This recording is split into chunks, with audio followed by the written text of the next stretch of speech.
살아가다 보면 힘든 인생 기댈 만한 대상을 찾아 믿음으로 고통을 대신하려고 한다. 이 믿음에 인간의 욕심이 들어가 있으면 끝은 스스로 자멸하는 결과가 따른다. 국가에 대한 믿음. 내가 국가를 믿었는데 국가가 나를 배신했다고 착각을 일으키는 이유는 이러한 믿음에 인간의 욕심이 들어가 있다. 회사에 대한 믿음. 내가 회사를 위해 열심히 일했건만 회사에서 잘린다면 회사가 나를 배신했다고 착각을 일으킨다. 그것이 부당하든 부당하지 않든 개인의 욕심이 얽혀 결국 이를 그르치고 마는 것이 인간 본연의 욕심이다. 종교에 대한 믿음. 열심히 신을 믿었는데 사랑하는 사람을 잃거나 인생이 바닥을 쳤을 때 신은 나를 배신했다고 착각을 일으킨다. 무엇을 위해 믿었단 말인가? 무엇을 위해 그토록 처절하게 믿음에 대한 몸부림을 쳤단 말인가? 남편에 대한 믿음. 내가 사랑했던 이분은 적어도 내 인생을 보호해 줄 것만 같아서 결혼했는데 이 새끼는 날마다 술만 처마시고 집에 와서는 깽판 치고 이놈이 나를 보호하는 것이 아닌 101호 아줌마가 나를 더 보호해 주는 것 같은 이 현실은 마치 나를 배신한 것 같은 느낌이 든다. 때렸어 남편을 참지 못해 날렸어 분수는 자꾸 잠이 들었어 남편은 미친 것만 같았어 계절은 그대로 흘러 이런 게 인생인 줄 몰랐던 거야.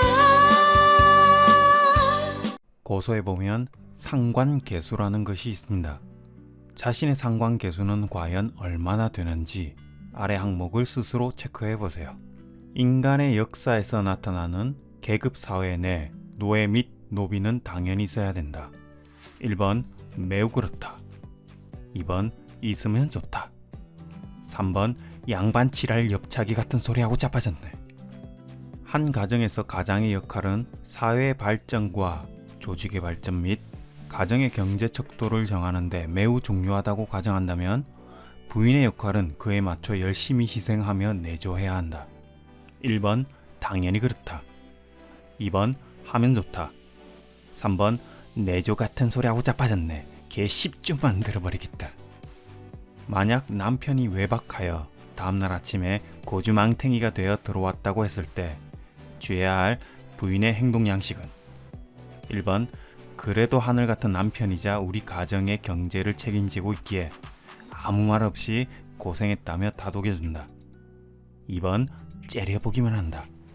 3번 그래도 남편이라 생각하며 술에 찌들어 있는 양말을 살포시 벗겨주고 뒤집어 입은 팬티를 벗겨내어 그 팬티와 양말로 마음껏 싸대기를 갈겨준다.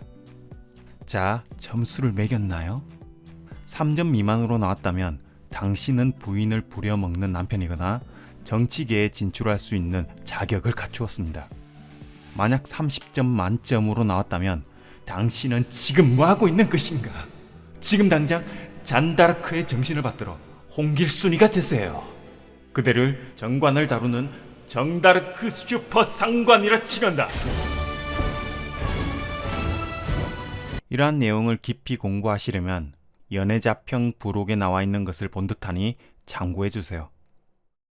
정관이란 나를 보호하는 체계이자 질서이자 가정이고 조직이고 사회이며 국가이며 더 나아가 지구라는 생명체가 존재할 수 있게 만든 장본인입니다. 이 정관이 깨지면 현재 모든 만물이 제대로 존재 가치를 잃는다고 할 수 있기에 진화를 달리하며 지금까지의 자연을 만들어내고 있습니다. 물론 진화의 완성이라는 것은 없습니다. 단지 환경에 맞춘 진화적 관점에서의 환경만이 존재하는 거죠. 즉, 인간이 절대적인 존재도 아니며 자연의 한 일부분이라는 것이 팩트입니다. 이에 대한 근거는 인간만이 존재한다면 살아갈 수 없습니다. 생각이라는 과거의 기억에 의존하며 문명을 발전시킬 수 있는 것 또한 3차원 세계에 사는 인간이며 마치 2차원을 지배하는 것처럼 만물의 영장이라고 착각할 수 있으나 이는 언제까지나 생물학적, 자연과학적 측면에서 그리고 인문학적 종교적인 측면에서도 위배되는 가미망상이라고 할 수 있습니다. 수많은 과학자들과 인문학자들 그리고 종교 분야에서도 이를 부정하는 특정 분야는 없을 거라고 생각합니다. 이러한 정관을 수호하는 것이 보수적 개념이라면 정관을 상극하여 발전시키는 개혁적 모습이 있어야겠죠. 이러한 육신이 상관이고 정관이라는 우물 안에 갇힌 모습을 과감하게 더 넓은 세상으로 이끌어가는 혁신적 육신입니다. 즉 시대상이 완성되었다고 생각이 들면 상관은 그 즉시 완성된 시대상에서 나타나는 오류를 어떻게든 찾아내어 다시 업그레이드를 하는 역할을 지금까지의 인간의 역사적으로나 과학적 문명으로나 업그레이드하고 있다는 사실을 역학을 공부하셨다면 한 번쯤 느껴보셨을 겁니다. 정관이라는 사회적 질서를 구축하면 그 즉시 상관은 꿈틀거리기 시작하는 거죠. 정관으로 조직을 구성하면 그 즉시 상관은 그 조직의 폐단인 고정적으로 박혀있는 권위라는 인습을 바꾸기 위해 상극한다는 거죠. 상극하는 과정에서 과격함이 나올 수 있고 때로는 지나치게 개인적 이해관계만을 욕심을 낸다면 이내 곧 부정적으로 바뀌는 것 또한 상관의 역할입니다. 예를 들자면 정관인 사회 입장에서 나름 월급의 기준을 정했는데 노동자의 입장에서 내가 받는 월급이 적다고 생각이 들 때 다른 동료들 또한 월급의 기준이 부당하다고 느낄 때 같이 동조하며 상관이라는 육신이 발동되는 거죠. 게다가 지지에 일간 근까지 있으면 부당함을 이끌고 여론까지 조성합니다. 반대로 일간에 근이 없다면 누군가 부당하다고 말을 하게 될 때 자신이 앞장서서 바꾸는 것이 아닌 동조를 해주겠죠.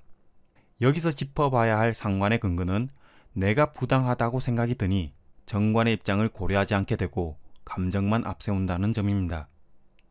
그렇게 되면 서로 자신의 주장만을 앞세우게 되니 싸움으로 번져 감정의 골이 깊어질수록 시간이 길어질수록 각 조직 내 파벌까지 조성하게 되겠죠. 그래서 필요한 육신이 정인이라는 육신입니다. 현재 처해 있는 기득권과 비기득권 간의 상황을 최대한 고려해 서로에게 피해를 최소화하고 최대한의 권익을 보장하려고 노력하는 육신 상생식이 상관폐인입니다. 상관경관으로 기득권에 대항하려고만 하는 것이 아닌 정인 상관의 상관폐인으로 정관을 더욱 발전시켜 유지하려고 노력합니다. 이는 팔자 안에 육신의 인자가 전부 있을 때 나타나는 현상입니다. 만약 1년 운으로 상관폐인된 팔자가 정관이 왔을 땐 합격이나 진급의 확률이 높아지지만 상관경관으로만 이루어진 팔자가 정인운이 왔을 땐 경관에 대한 부작용이 일어나기 시작하는 거죠. 왜 경관만 하며 살았냐며 스스로 공부하라는 인생의 쓴맛을 느끼는 운이기도 합니다. 그리고 팔자 천간에 상관폐인이 되어 있다고 하더라도 월간에 정인이 있어 팔자 전체가 정인 중심의 기운을 가지고 있어야 진정한 상관폐인의 의미에 가깝지 월간에 상관이 있다면 경관을 먼저 하려고 하기에 때에 따라서 이를 대충 수습하려고 하거나 덮으려고 하는 행위가 일어납니다. 그리고 사회적으로 타고난 격국이 어떻게 되느냐에 따라 사회적인 자신의 포지션에서 움직이려고 하겠네요. 결국 상관이라는 육신이 존재하는 이유는 정관 속 오개티를 찾는 역할입니다. 이렇게만 설명드리면 이러한 반문을 가질 수 있습니다. 그럼 항상 정관이라는 존재는 오개티를 가지고 있는 것인가?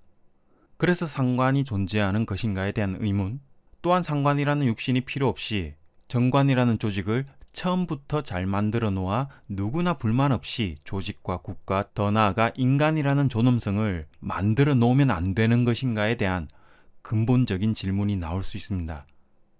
이에 대한 질문을 국가라는 거시적 관점에서 찾을 필요 없이 육친에서 관성인 옆에 있는 남편으로 옮겨볼까요? 같은 관성이잖아요. 그렇죠? 가정을 지키기 위해 오개티 없이 아주 순수하게 나의 보호막인 정관의 역할을 잘 이행하고 있나요? 가끔 남편을 보면 욱욱거리며 정다르크의 정신이 나오지는 않나요? 남편이든 조직이든 사회든 국가든 관성이 가지고 있는 이념은 이렇습니다. 조직 체계를 잘 갖춰 나라를 발전시키고 국력을 강화하여 정관인 내부를 탄탄하게 만들고 평관인 다른 나라의 침략으로부터 자국민을 보호하자. 회사로 바꾸어 볼까요? 내부 인사 조직을 잘 갖춰 회사를 발전시키고 자신의 회사 규모를 확장하여 평관인 회사 기밀을 철저하게 막고 내부에서 조직이 위반하는 사람을 조속히 퇴출하면서 우리 함께 이익을 도모하여 대기업으로 편성하자. 가족으로 바꿔볼까요? 우리 가정의 무궁한 경제적 발전을 위해 아파트 평수도 넓히고 재생관으로 시대를 앞서가는 최신식 가전은 부인인 당신이 채택을 잘 해서 있어 보이게 하고 나를 위해 재생관으로 내가 돈을 많이 벌어올 수 있도록 내조를 잘 해주시오. 조금이라도 잔소리가 심하거나 내 뜻대로 안 되면 재생살이 될 것이오. 알겠소 부인? 지랄하고 자빠졌네.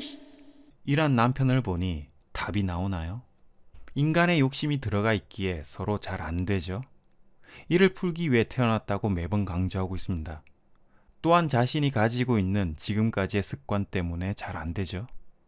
네, 인간의 역사적으로 볼 때 이러한 육신의 습이 지금까지 쭉 내려왔다는 것을 알 수가 있습니다. 이렇듯 인간관계에서 나타나는 육신인 정관의 이념은 딱 하나, 조직 체계를 잘 구성해서 발전하자는 거죠. 여기서 잘 생각해봐야 할 부분이 이런 관성에서 나타나는 인간관계적 현상입니다. 자, 조직을 잘 구성하려면 일단 적재적소의 사람을 잘 배치해서 이 분야를 잘하는 사람은 이쪽으로, 저 분야를 잘하는 사람은 저쪽으로, 자신의 관점에서 못하는 사람은 조직에서 도태되니 퇴출해야겠다고 생각하는 것이 또한 관성의 모습입니다. 조직적 발전을 위한 정관의 관점에서는 나쁜 생각이 아닙니다. 상관이라는 약자를 보호하는 관점에서 보면 나쁜 생각일 수도 있겠죠. 모두 자신만의 관점으로 살아왔다고 반증하는 것이 육신입니다. 왜? 정관은 사회적 발전을 위해서는 서열이 생길 수밖에 없었고 잘난 사람이 있으면 못난 사람이 생겨날 수밖에 없다고 생각하기 때문이죠. 반면 상관은 그래도 못하면 이끌어주고 시대상이 이 사람들을 이 지경으로 몰았기에 너희들도 같은 시대를 사는 책임자로서 책임을 져야 하는 것이 아니냐. 같은 사람인데 이렇게 생각하는 것이 상관입니다. 그래서 인간은 인간 개개인의 평등을 만들 수 없는 존재입니다. 평등을 만들면 부작용이 일어나고 만들면 관성의 반발심이 일어나니까요. 이는 인간이기 이전에 동물이기 때문입니다. 평등이 존재하지 않는 이유는 단 하나, 서열이 존재하기 때문입니다. 상관의 입장에서는 안타깝기 그지없죠. 인간은 평등해야 하는데 말이죠. 반면 정관의 입장에서는 서열 없이 사장이든 부장이든 뭐든 서열을 매기지 아니하면 결국 우죽순으로 질서가 무너지고 사회와 국가가 무너진다는 개념이 동물적 본능이자 인간의 본능입니다. 모든 2차원의 대부분 동물은 서열이 있습니다. 적자 생존과 약육 강식이 가미되어 있는 서열이 존재합니다. 어쩔 수 없는 자연의 이치인데다가 지금까지 인간의 역사를 보면 모든 것이 서열이라는 것이 있었음을 알 수가 있습니다. 서열이 있다고 하더라도 종교적 그리고 인간 존업적 가치 개념에서 보면 지금까지 평화를 유지하려고 애쓰는 개개인의 양심이 존재했으며 이기적 유전자를 살살 달래며 적어도 약자를 보호하는 데서 인간관계의 네트워크는 출원합니다. 기득권이 사회적으로 문제가 되는 것은 권력을 마구 휘두르는 데에서 나타나고 그 안에서 약자들의 보호는커녕 피해가 일어나는 현상이 바로 우리가 풀어나가야 할 숙제입니다. 누구나 갑질의 본능은 있습니다. 이는 피해의식이 남긴 인간의 과보이자 습이기도 하죠. 사람은 태어나면서 죄인이다 라는 성경의 첫 구절의 이해가 조금이라도 되셨다면 이제 그 습이라는 습관을 끊을 때가 오지 않았을까요? 육신의 근본은 좋다 나쁘다가 없습니다. 정관과 상관이 대립하는 이유는 그 과정에서 어쩔 수 없이 피해자가 나오기 때문이었고 정관이 상관에 의해 발전하는 이유는 그 과정에서 피해를 입은 사람들을 최소화하는 노력이 있었기 때문입니다. 세종대왕님처럼 국력의 발전을 시키기 위해선 약자들을 사지로 몰아 기득권에서 다 헤쳐먹는 것이 아닌 국민 전체 지식의 질량을 더 높이는 것이 곧 국력을 키우는 데 중요한 열쇠라고 생각하셨기 때문이 아닐까라고 짐작해 봅니다. 이런 이유로 당시엔 국민 전반적으로 행복지수가 높았을 겁니다. 범죄가 많이 일어나고 상관경관이 부정적으로 일어나는 것 또한 이러한 정관의 오래된 부조리로 인해 반발심으로 일어나는 거죠. 시대상의 인과에 의한 과보는 언제나 일어나고 있습니다. 그 근거는 인간의 역사입니다. 나만 잘 먹고 잘 사는 세상은 없습니다. 자연에서도 그런 법칙은 없습니다. 개개인이 이러한 생각을 많이 가질수록 반발 개수가 상승하여 범죄와 전쟁은 더욱 늘어납니다. 인연 과보에 의해 스스로 가해와 피해를 가중시키게 되는 거죠. 내가 바라보는 모든 만물은 곧 내 생각대로 공간이 만들어진다는 사실을 아십니까? 가까운 예로 긍정적인 마인드를 가졌을 때 주위를 보면 어느 순간 긍정적인 사람들이 모여들듯, 반대로 부정적인 생각을 하면 주위에 온통 부정적인 것들만 보이듯, 어느 한 지점에 시선을 집중하고 내가 하고 싶은 것에 몰두하다 보면 그것에 목표를 두고 온 사람들은 모이게 됩니다. 그럼 생각의 파동에 의해 모임이 형성되고 그 모임이 하나의 큰 파동을 일으킵니다. 그리고 인간의 역사인 시대상이 만들어지는 것에 대해 지대한 영향을 주는 거죠. 결국 지금 이 순간에 시대상을 만드는 것은 국가도 조직도 타인도 아닌 여러분 개개인의 생각에 달려 있습니다. 감사합니다.